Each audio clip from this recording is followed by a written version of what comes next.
a lot of popular eczema advice out there really sucks. Today, I am ranking the worst eczema advice that I've received over the years, from problematic to this will ruin your skin forever. And at the end, I'm going to tell you a tried and true way to know if any product that you're using, if it's actually helping your skin or not. Are you one of the few? This is the channel for you. My name is Victoria, and I am pushing 40 years with eczema, and I'm a 3-time survivor and champion of topical steroid withdrawal. I'm dedicated to making helpful, informative, and applicable eczema advice doused with a bit of humor, because, we need a good laugh while we scratch. As always, I am not Dr. Victoria, I'm just Victoria. So please take this as anecdotal advice, not to be confused or replaced with your doctor's advice. However, in today's video, I am going to talk about what the experts say and just tell you what my opinion is over the last 40 years. Remember, what works for you might not work for me. This is just opinion, anecdotal, okay? Relax, everybody. We're all going to be fine. The number one expert advice that I have heard over the years is you just need to moisturize your skin more. I'm gonna rank this mildly problematic. If moisturizing my skin was all it was gonna take to heal and manage my eczema, well, everybody would be healed. Doctors, marketers, everybody's always telling you have dry skin, moisturize, moisturize, moisturize. That's what we need to do. They're always telling us that. But you know what? Sometimes the moisturizers are causing the problem. And yes, lotion has a role, but it needs to be used wisely. Not all eczema is created equal, all right? And so I actually have a way that I like to sort of assess whether or not moisture should be the line of treatment. And it goes like this. It's a poem. I hope you're ready. Okay? Treat moisturizing like this. Dry and crusty, lotion is musty. Red and inflamed, from products we abstain. Fluid-filled blisters, get some Dead Sea salts, sister. Sorry if you're a brother. It rhymed. Everything in between, on hypochlorous acid, Eileen. Point being, moisture is not always the best, especially if you notice your skin is raw, red, and inflamed. Don't just throw on lotion. And then what lotion are you putting on? Like, you can't just put anything on. It's not just Kerry lotion or Aveeno, or what if you're allergic to petrolatum? Like, it's not that simple. So I don't like how they just say, well, you need to just be moisturizing and moisturizing and moisturizing. Did you know that sometimes moisturizers can feed staph? What if you have fungal eczema, huh? Then your moisturizers, you're feeding that. Come on, experts. You need to inform us. They're not informing. Number 2, this one I can feel the controversy of already, but steroid usage. Okay, let me just tell you the story time. I went to a dermatologist, okay, someone who went to school for skin. They should know a little bit more about eczema. And I had elephant-like skin. My skin was worse than this. I'll tell you, this is great, okay? But my hands, I'm sure I'll have videos. Or pictures. My hands were awful, and the dermatologist told me that the only way to get my skin better for me to apply steroid creams 5 times a day. 5 times a day? Hold the phone, like you went to school for 5 times a day? No. Terrible advice. Now, all the pro-steroid police and anti-steroid police, everybody just hold the phone. I'm not for or against steroids. I'm probably more against than I am for, but I do think that there is a time and a place.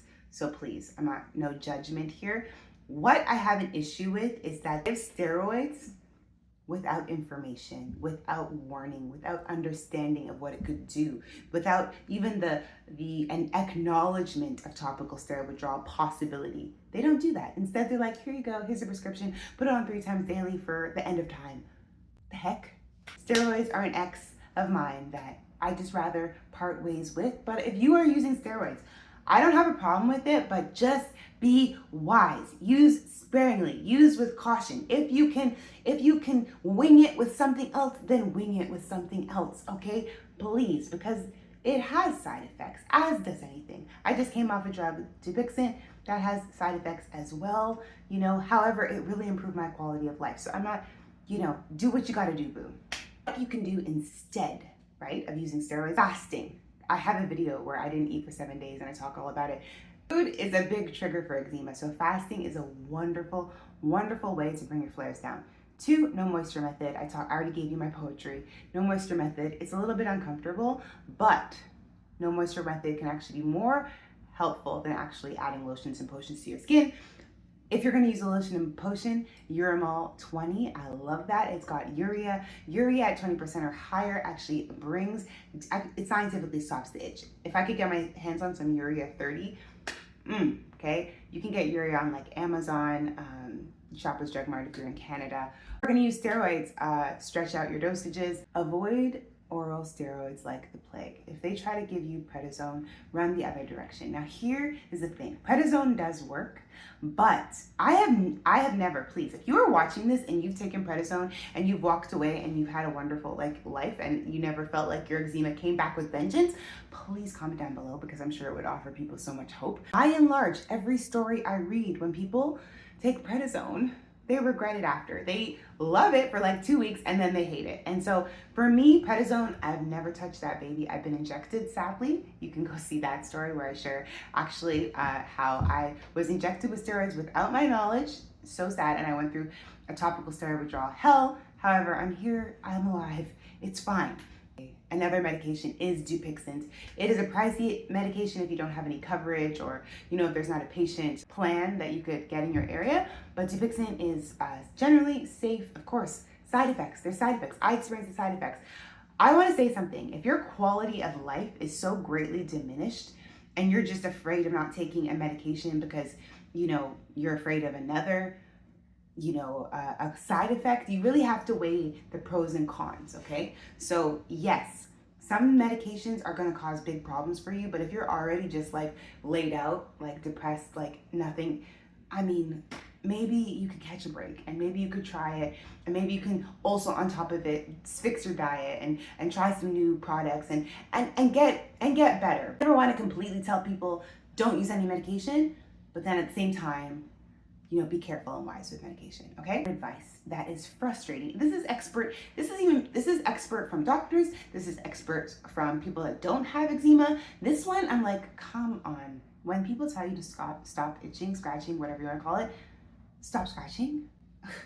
Okay, it is like, see, I'm scratching right now. Near impossible. And yes, sometimes you really do need to like sit on your hands and just breathe through that one. But I think telling people to stop scratching, it's absolutely annoying advice, okay? It's mildly problematic. You stop breathing, okay? Can you? No. Itch is a neurological issue, and for some, it's incessant. It's like a cycle that they can't stop, they can't break. You telling someone to just stop that, it has to come from within, okay?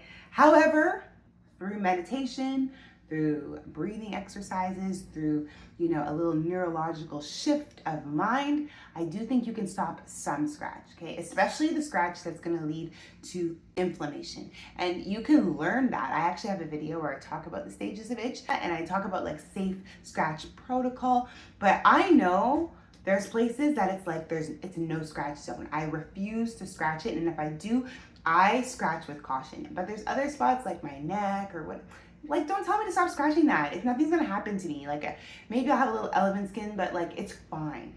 However, there are like my hands, when they get itchy and I wanna start like rubbing them against an object, I just know that's a no-go type of scratch, and I'll go like this and I'll just breathe through that baby because it's not worth it. It's not worth the bleeding. And I do think that type of scratch you can stop, but it has to come from within. Nope.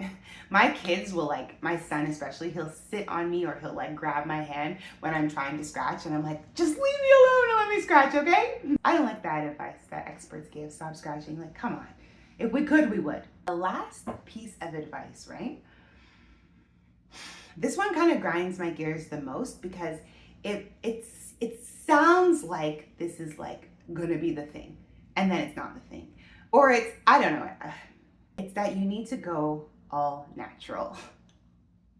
The reason why this one frustrates me, and believe me, I'm an advocate. I love all natural products. The thing is though, a lot of natural products have allergens for people that have eczema. So some people with eczema, we have nut allergies, and things like shea butter, jojoba oil, those are nut products. So if you don't know that and you go slathering yourself in shea butter, you might wake up looking like Freddy Krueger. Like, I've had that. So I don't think it's wise to just assume because something is natural that it's going to heal or it's going to help somebody, right? One of my favorite products, like I was telling you guys earlier, is Uramol 20. That is anything but natural, but that works like a charm on my skin. It's not so much about that natural is the cure, it's discovering what works for that particular person. But I suggest instead, if you are going to use natural products, use them one at a time. And what I love about natural products is that you can usually get them as a single ingredient product. Like, for example, in something like Uramol,